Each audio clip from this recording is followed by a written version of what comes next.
Bienvenue sur ma chaîne. Cette semaine, on s'attaque à un film qui décoiffe. Cette semaine, Twister est dans ton culte. Twister est un film sorti en 1996, réalisé par Yann de Bont, qui signe certainement le meilleur film de sa carrière. Réalisateur connu jusque-là pour le film d'action Speed, qui révéla Keanu Reeves et Sandra Bullock 2 ans plus tôt. Il paraît que les relations qui démarrent intensément, ça tient pas la route. D'accord. Ça sera 100% sexuel alors. Twister n'est pas simplement un film catastrophe, car s'il voit ses personnages confrontés à la force de la nature, cette fois-ci, ce sont nos héros qui vont à la rencontre des éléments qui se déchaînent. Ils ne sont pas victimes, mais avancent dans un but précis pour faire avancer la recherche sur ces phénomènes. Les tornades sont des phénomènes météorologiques qui touchent principalement le continent américain. Ce phénomène a un pouvoir destructeur, supérieur à celui d'un cyclone tropical, mais de durée et d'étendue limitée. Il concerne un corridor de quelques centaines de mètres de large sur quelques kilomètres de long. Certaines tornades ont engendré les vents les plus forts signalés à la surface du globe. Elles tuent chaque année de 300 à 400 personnes, dont 150 aux États-Unis. Les tornades, qu'elles soient faibles ou fortes, ont chacune leurs propres caractéristiques et sont jugées par leur intensité sur l'échelle de Fujita depuis les années 70 et non par leur taille. Dans les rôles principaux, on retrouve Helen Hunt et Bill Paxton qui incarnent Joe et Bill, et Philip Seymour Hoffman dans l'un de ses tout premiers rôles plutôt extrêmes. Voilà l'extrême. Oh putain, commence pas avec ces conneries. Au scénario et à la production, c'est un certain Michael Crichton, épaulé par Steven Spielberg, visiblement inséparable depuis Jurassic Park, sorti 3 ans plus tôt. La musique est composée par Mark Mancina, un habitué des films d'action plutôt bourrins des années 90, qui réalise avec Twister l'un de ses scores les plus entraînants et mémorables de sa carrière. Et près de 30 ans après, elle me procure toujours le même effet. Comme ce moment où il quitte précipitamment la maison de Tante Meg. Écoutez.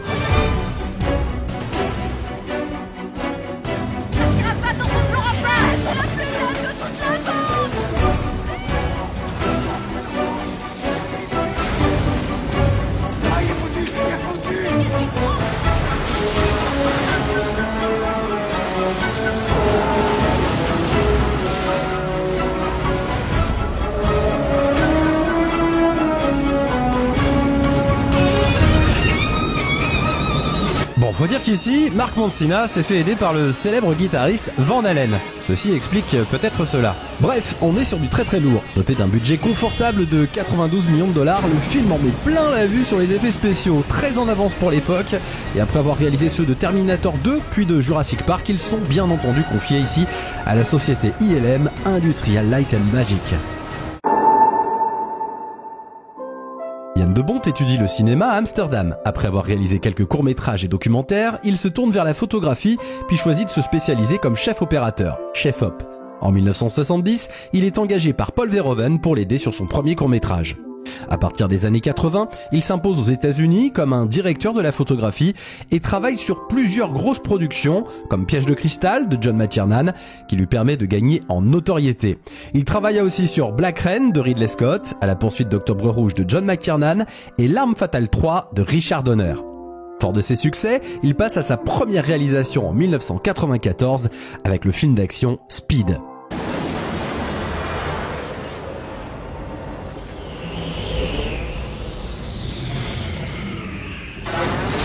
Le long métrage s'avère un succès critique et commercial et récolte plus de 350 millions de dollars au box-office mondial en révélant au passage les quasi-inconnus Sandra Bullock et Keanu Reeves qui formèrent un couple mémorable à l'écran. Steven Spielberg décide donc de lui confier ensuite la mise en scène de Twister, projet qu'il produit avec son ami Michael Crichton. Le film, doté d'un budget plutôt conséquent de 92 millions de dollars, est porté par Bill Paxton et Helen Hunt. Ils formeront un aussi beau duo que Keanu Reeves et Sandra Bullock dans Speed. You wanna come on in here for a second? Are we rolling? We're on? Oh yes. Just another day on the set of Twister. Everything's a little twisted here. My God, this is fun. Hang on. This is the first time I've been on this set.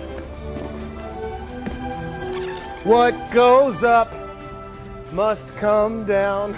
Oh God, I can't even sit here. Look at this. Spinning house.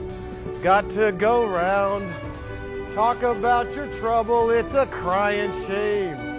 Well, here we are on the set of Twister. This is going to be the infamous spinning house set. We've shot the exterior of this. what happens here is Helen Hunt, who plays Joe, and myself are chasing the big F5 tornado. I don't want to surprise anybody, but all of a sudden a farmhouse just falls right into the road, and before we can stop, we go right through it. Lorsqu'il hérite du personnage de Bill Harding, l'acteur fétiche de James Cameron se retrouve véritablement propulsé en tête d'affiche. Après des rôles secondaires plutôt remarqués dans Aliens le Retour, True Lies, Predator 2 ou encore Apollo 13. Il n'hésite pas à s'investir pleinement pour les séquences spectaculaires du film, comme l'a souligné le réalisateur Yann de Bont. Il aimait la partie physique du jeu d'acteur, il a fait ses propres cascades, il n'aurait laissé personne lui enlever ça. Comme cette scène où il s'élance en voiture vers la grande tornade, eh bien il a tout fait lui-même. À l'époque, nous n'avions pas d'effet visuel, nous devions le faire pour de vrai. C'était comme si de vrais morceaux de glace lui arrivaient dessus. Dans le film, vous pouvez voir les coupures sur son visage, ce sont des vrais. Mais à la fin de la scène, il était complètement excité. La plupart des acteurs avec qui j'ai travaillé ne veulent même pas s'approcher de ce genre de truc.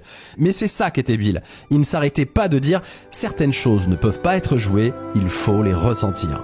Helen Hunt incarne la chef de l'équipe des météorologues, mais aussi l'ex de Bill qui débarque au milieu de son épopée dans le but de lui faire signer les papiers du divorce, accompagnée par sa nouvelle compagne.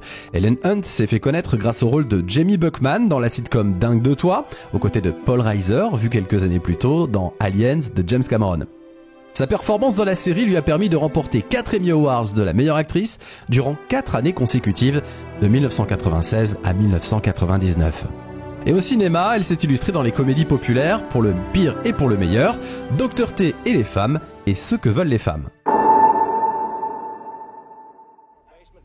Joe Harding, encore enfant, voit son père emporté par une tornade de catégorie F5, une tornade extrêmement dévastatrice et puissante.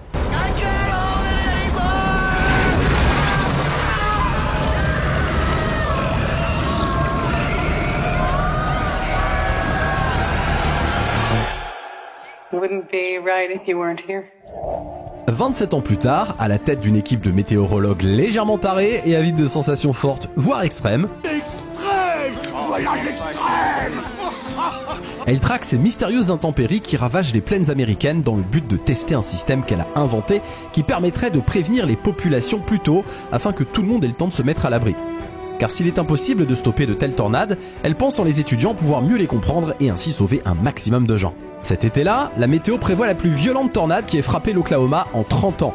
Une expédition dangereuse à laquelle se joint son ex-compagnon, Bill Harding, incarné par Bill Paxton, qui avait pourtant promis de raccrocher pour endosser un poste de présentateur météo. Dis donc, mon vieux, où est Joe? Elle est là-bas, au Doppler. Encore une fois en panne. Bill arrive sur place avec sa nouvelle fiancée Melissa pour lui faire signer les papiers du divorce.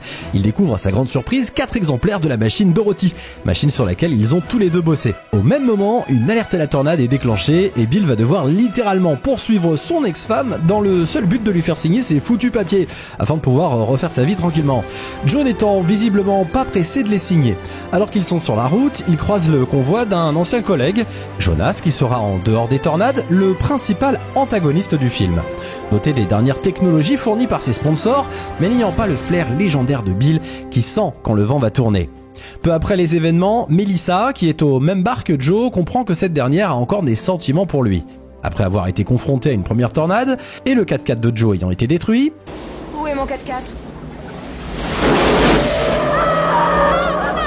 Ils reprennent la route avec la voiture de Bill pour tenter d'intercepter une autre tornade qui s'est formée. Bill parvient à deviner son changement de direction, mais il se retrouve rapidement encerclé par 3 tornades et une vache volante, ce qui donnera lieu à la scène la plus connue du film. Une vache.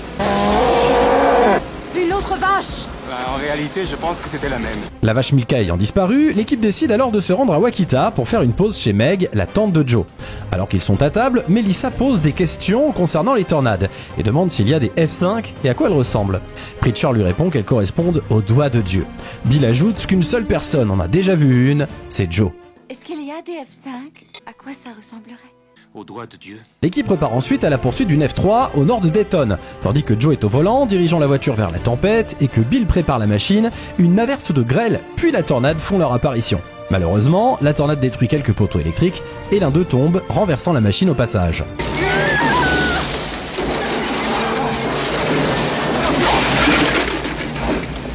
Bill finira par lui avouer ses sentiments, alors que Melissa écoutait à la radio. Ce qui donnera l'une des scènes les plus émouvantes du film. C'est ce qui me rend pas dire? Moi, Joe. Le soir même, près d'un drive-in, Joe finit par se décider à signer les foutus papiers du divorce. Bill en profite pour expliquer que selon lui, l'appareil est trop léger. De son côté, Melissa, plutôt déboussolée, et on la comprend, n'entend pas la météo annoncer une tornade F4 se diriger vers eux.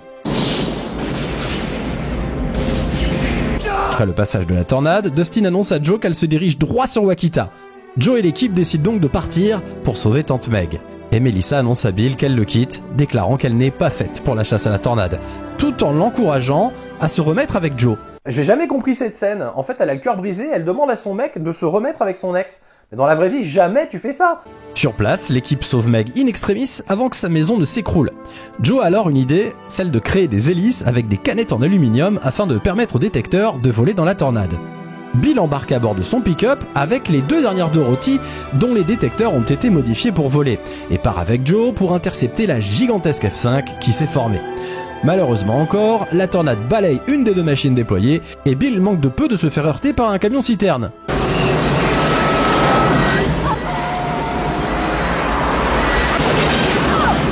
Pendant ce temps-là, Jonas, n'ayant pas vu que la tornade avait soudainement changé de direction, se fait tuer comme une merde.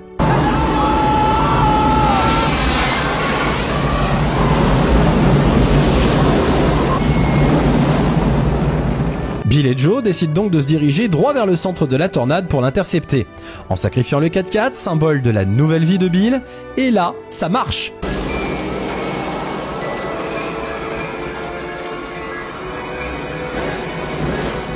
Et l'équipe ne tarde pas à recevoir des informations. C'est fou comme ça va vite quand même la technologie. Comment ça recevoir des informations?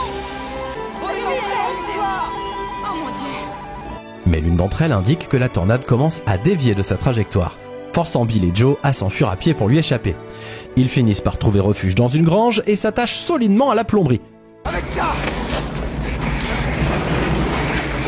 Allez. Joe et Bill se retrouvent ainsi au cœur de la tornade, dans l'une des séquences les plus marquantes du film.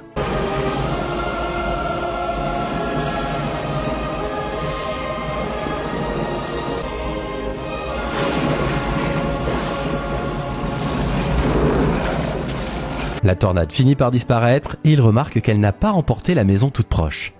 Symbole de la nouvelle vie qui s'offre à Joe et Bill. Vous savez, je crois qu'on en a assez vu. Et c'est la fin de Twister. C'est beau quand même. Moi à l'époque j'ai perçu le film comme un film de monstre en fait, où la tornade c'est clairement comme un monstre, voire un tueur en série, implacable, inarrêtable. Dès le début d'ailleurs avec la séquence d'intro du film on se rend bien compte que la tornade en fait elle peut frapper à tout moment et qu'elle peut vous enlever les êtres chers que vous avez dans votre vie. Et au-delà du fait que ce soit un film de monstre, pour moi c'est aussi une comédie romantique, et dans les couples il y a forcément souvent des moments un petit peu de tempête.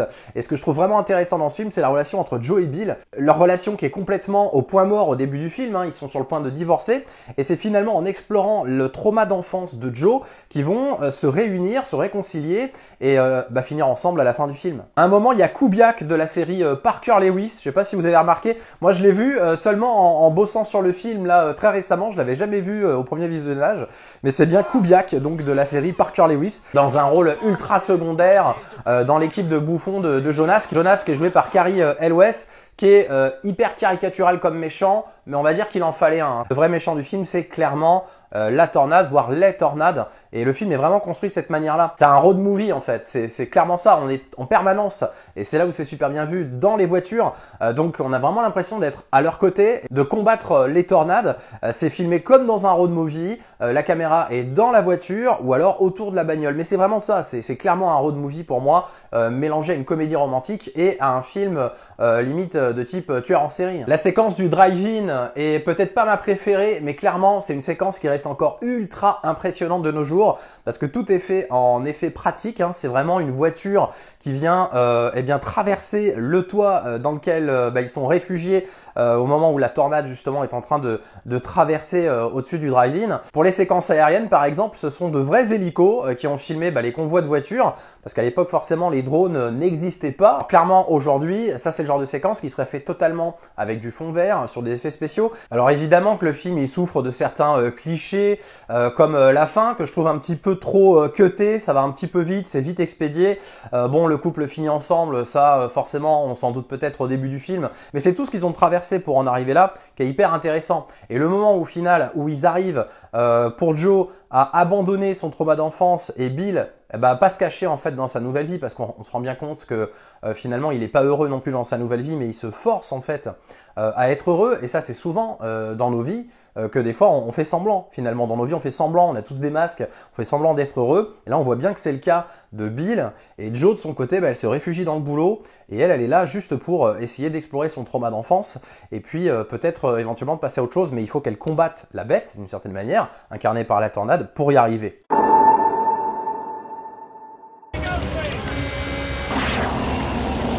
The 50-year storm that's coming. We were in the hottest tornado spot in the world at the hottest tornado time, and it was scary. I want your audience to feel. Si Yann de Bont accepte de réaliser Twister, c'est en partie parce qu'il sait que les effets spéciaux pratiques sont sur le déclin et qu'il ne pourra probablement plus autant les utiliser dans les années à venir. Pour la reconstitution des tornades, en plus des effets numériques, des machines reproduisent du vent et de la pluie. Et pour info, certains des innombrables débris qui apparaissent à l'écran sont réels. Alors qu'ils tournent une scène en voiture, les acteurs Helen Hunt et Bill Paxton ont vraiment failli être percutés par une moissonneuse suspendue. Ça tombe de partout! De partout! À droite! À gauche! Au box-office, le film rapportera près de 500 millions de dollars et plus de 2,5 millions d'entrées en France. Dans la séquence du drive-in, petit clin d'œil artistique au film Shining, réalisé par Stanley Kubrick, Yann de Bont en profita aussi pour donner le nom et le prénom du réalisateur à deux personnages secondaires du film. La machine Dorothy, une fois déployée dans la tornade, permet de donner des informations aux chercheurs sur la nature du phénomène auquel ils sont confrontés. Cette invention du film est en fait inspirée d'une vraie machine appelée Toto, créée en 1979 par les chercheurs Al Bedard et Carl Ramsey. Elle fut retirée de toute expérimentation en 1987. Les chercheurs, tout comme le réalisateur, ont voulu rendre hommage au film Le Magicien d'Oz. Toto et Dorothy sont les noms des personnages principaux de l'œuvre de Victor Fleming. Au début du film, l'action se déroule en 1969. Le présentateur météo annonce l'arrivée d'une tornade de catégorie F5. Or, le classement de la force des tornades sur l'échelle de Fujita a été créé 2 ans plus tard. Le son émis par les tornades dans le film n'est pas vraiment un modèle d'authenticité. Il a été réalisé à partir d'un enregistrement de gémissements de chameaux, retravaillé ensuite au ralenti. Cela dit, ça a payé, puisqu'en 1997, Twister fut nommé aux Oscars dans les catégories meilleurs effets spéciaux et meilleurs sons. C'est pas mal pour des chameaux. Afin de recréer les cyclones et rafales de vent, l'équipe de techniciens a recouru à des moteurs de Boeing 707. Le scénario de Twister s'inspire des expériences Vortex, expériences menées par des scientifiques aux États-Unis dans les années 90 et 2000 pour étudier les conditions de formation et de dissipation des tornades ainsi que leur durée de vie. Certains des consultants pour le film étaient d'ailleurs certains de ces scientifiques. Twister est le premier film à avoir eu droit à une sortie en DVD, et on attend d'ailleurs toujours la sortie d'une version en Blu-ray 4K Ultra HD. Aussi irréaliste que cela puisse paraître, Twister s'inspire en fait du véritable travail scientifique du Laboratoire National des Tempêtes Violentes de la NOAA. Tout comme les personnages fictifs du film créé Dorothy, les chercheurs de la NOAA avaient également créé un instrument appelé Toto pour collecter des données à partir des entonnoirs de tornades dans les années 70 et 80. Contrairement aux personnages du film, ils n'ont jamais vraiment pu mener à bien leurs recherches. Peu de temps après, même Toto a pris sa retraite en 1987, mais a inspiré un certain Michael Crichton pour créer un film inspiré par les chercheurs qui y ont travaillé. Chris Capella, météorologue à USA Today, a critiqué la précision du film dans sa critique, en affirmant que dans la vraie vie, aucun chasseur de tempête ne prendrait jamais les risques que Joe et Bill prennent tout au long du film. En réalité, les chasseurs de tempête considèrent les chemins de terre comme des pièges mortels, car de fortes pluies peuvent instantanément les transformer en bourbiers de boue. Cela rend également assez évident que même dans la scène qui clôture le film, où Joe et Bill bravent une tempête en se liant à des pipelines, est plutôt irréaliste. Dans la vraie vie, les débris qui volent à l'intérieur de la tempête les auraient tués assez facilement. Après la mort de Bill Paxton en février 2017, des chasseurs de tempête lui ont rendu un hommage poignant pour le remercier d'avoir mis en lumière leur vocation. Au moyen de leur réseau de coordonnées GPS utilisé pour repérer les tempêtes et les tornades, et entrant les coordonnées de ses membres, ils retranscrivent les initiales du regretté comédien le 26 février 2017, entre le Kansas et l'Oklahoma, en prenant pour point central la ville de Ouachita où se déroule une partie du film. Président de Spotter Network, le fameux réseau de repérage des tempêtes, John Water déclare alors à propos de Bill Paxton qu'il aurait influencé de nombreux jeunes météorologues. Le personnage de Bill Paxton dans Twister a contribué à rendre la météorologie et le hobby de la chasse aux tempêtes plutôt cool. L'ensemble du processus a mis environ 2 heures à se mettre en place et il n'y a pas aujourd'hui un chasseur de tempêtes qui ne puisse vous raconter une histoire sur l'impact que le film a eu dans leur vie.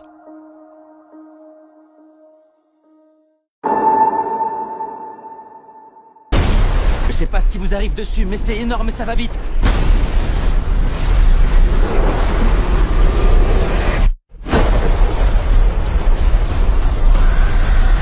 Annoncé en 2020, une suite très attendue ou redoutée par certains fans est sur le point de sortir. Le long métrage, doté d'un budget de 200 millions de dollars, soit 2 fois supérieur au premier film, est écrit par Mark L. Smith, co-scénariste de The Revenant. Le projet devait être mis en scène à l'origine par Joseph Kosinski, réalisateur de Top Gun Maverick. Mais il a finalement quitté l'aventure pour mettre en scène un film de Formule 1 avec Brad Pitt. Donc le projet revient finalement à Lee Isaac Chung. Nommé à l'Oscar de la meilleure réalisation pour Minari, le réalisateur du nouveau Twisters a un lien personnel avec les tempêtes destructrices. Enfant, il a grandi dans une ferme de l'Arkansas et a eu beaucoup d'expérience en se mettant régulièrement à l'abri dans des caves pluviales lorsque des tornades passaient. Cette connexion personnelle a été décisive pour les dirigeants du studio et il est donc devenu le premier choix pour le film. La date de sortie de Twisters verra sa suite sortir en salle près de 30 ans après la sortie du film original, qui avait rapporté près de 500 millions de dollars dans le monde et était le deuxième film le plus rentable de l'année. Malheureusement, plusieurs membres du casting original ne sont plus de la partie, notamment Bill Paxton, décédé en 2017, et Philip Seymour Hoffman 3 ans plus tôt, en 2014. Twisters ne devrait pas être un reboot, ni un préquel, ni une suite de Twister, et ne devrait pas non plus faire revenir d'anciens personnages. Ah bon, mais ça sera quoi alors ? Le studio décrit le long métrage comme un nouveau chapitre qui racontera les aventures d'un nouveau groupe de chasseurs de tornades. En octobre 2022, Deadline annonçait que le film serait centré sur la fille des héros du premier volet, Jo et Bill Harding, incarnés donc par Helen Hunt et Bill Paxton. Cette dernière serait devenue à son tour chasseuse de tornades. Mais en décembre dernier, le comédien américain Glenn Powell, vu dans Top Gun Maverick et annoncé au casting de Twisters, déclarait que le film aurait sa propre histoire originale et ne serait en aucun cas lié au premier film. L'acteur a ensuite ajouté que le film mettrait en pratique un conseil que lui a donné Tom Cruise sur le tournage de Maverick. Il lui a dit « Si tu veux faire des films d'envergure, mon gars, tu dois comprendre ce qui relie son histoire au monde et ce qui le rend universel. » Et Twisters coche en effet bien cette case, puisque les hommes qui se battent contre la météo, c'est quelque chose d'universel. Le film montre que l'être humain est impuissant face à de telles forces cataclysmiques. La comédienne britannique Daisy Edgar Jones a été choisie pour incarner l'héroïne de ce long métrage, révélée au grand public grâce à la mini-série irlandaise Normal People, dans laquelle elle donnait la réplique à un certain Paul Mescal, futur héros de Gladiator 2. Daisy Edgar Jones est ensuite apparue dans la série La Guerre des Mondes, adaptée du classique de H.G. Wells. Dans Twisters, elle incarnera une ancienne chasseuse de tornades qui, après avoir survécu à une tornade meurtrière, travaille désormais dans un bureau. Mais comme le personnage de Bill Paxton dans le premier film, elle va être contrainte de retourner sur le terrain. Elle sera donc épaulée par Glenn Powell, acteur très en vogue à Hollywood depuis sa prestation dans Top Gun Maverick, et d'un certain David Corenswet, futur Superman du nouveau DCU. Et Helen Hunt, elle a encore envie, j'espère qu'elle est dedans quand même. Si en 2022 des rumeurs circulaient sur un possible retour d'Helen Hunt dans la suite, la déclaration de Glenn Powell laisse entendre que la comédienne n'apparaîtra pas dans Twisters. D'autant plus que cette dernière ne serait pas en bon terme avec le studio. Ouais, d'accord. En avril 2023, Variety révélait en effet que Helen Hunt travaillait au scénario d'une suite de Twisters et qu'elle devait même la réaliser. Mais le studio a finalement rejeté l'idée. L'actrice imaginait des chasseurs de tempêtes noirs, mais ils n'ont pas voulu le produire. Elle avait prévu de réaliser le film, mais n'a pas pu obtenir un rendez-vous. Minable. Dans son scénario, elle avait prévu de lancer des fusées dans la tornade, Méga minable. qui aurait donné un film visuellement différent du précédent. Yann Debont, réalisateur de Twisters, a déclaré pour sa part ne pas avoir été consulté pour réaliser la suite. Selon lui, ce nouveau long métrage sera complètement différent de son film, d'autant plus que la technologie des effets visuels a beaucoup évolué en 28 ans. Twisters, dont le tournage s'est achevé en décembre dernier, sortira dans nos salles le 17 juillet 2024. Les thèmes du changement climatique et des conditions météorologiques étant de plus en plus d'actualité, Twisters devrait être plus ancré que jamais dans notre époque. Mais alors fera-t-il aussi bien que le premier ? Franchement, j'ai des doutes, hein. Je pense que Twister restera pour les tornades ce que les Dents de la Mer est pour les requins, et Jurassic Park pour les dinosaures. Un classique du genre, soit le meilleur film sur les chasseurs de tornades. Surclassant de loin la plupart des films catastrophes sortis dans les années 90 et 2000. Le plus grand film de son réalisateur est l'un des meilleurs scénarios écrits par Michael Crichton. Twister représente une époque où les films catastrophes ne rimaient pas seulement avec un déluge d'effets spéciaux comme ceux d'un certain Roland Emmerich, mais surtout basés sur une histoire palpitante, s'articulant sur des personnages soigneusement écrits, une mise en scène travaillée aux petits oignons et une bande originale inspirée et appropriée sans donner dans le copier-coller. Twisters, c'est tout ça. Le meilleur film sur le phénomène de tornade, un film qui a le mérite d'avoir fait naître de nombreuses vocations dans le monde, ce qui aura sûrement sauvé de nombreuses vies et donné à Bill Paxton, un acteur que j'affectionne particulièrement, le plus grand rôle de sa carrière au cinéma. Merci d'avoir regardé le premier épisode dans ton culte. Alors n'hésitez pas bien sûr à vous abonner, à liker cette vidéo si vous avez appris plein de choses, à partager cette vidéo autour de vous. Ça va beaucoup aider YouTube à détecter finalement cette vidéo, hein, c'est super important. Et puis je vais remercier tout particulièrement Nienko TV. Je vous mets le lien vers sa chaîne juste en haut là, parce que franchement sans lui cette vidéo n'aurait jamais pu sortir. Nico il m'a énormément soutenu pendant tout le processus de création de cette vidéo. Donc bah voilà, de ma part, allez lui faire un petit coucou. Coucou, c'est moi. Oh merde. Et abonnez-vous à sa chaîne. Puis n'hésitez pas à me dire en commentaire quels sont les films dont vous voulez qu'on parle dans ton culte. J'ai quelques idées, mais allez-y, lâchez-moi tout ça en commentaire. Et je vous dis à bientôt pour une prochaine vidéo. Soyez heureux. Soyez heureux. Soyez enculés.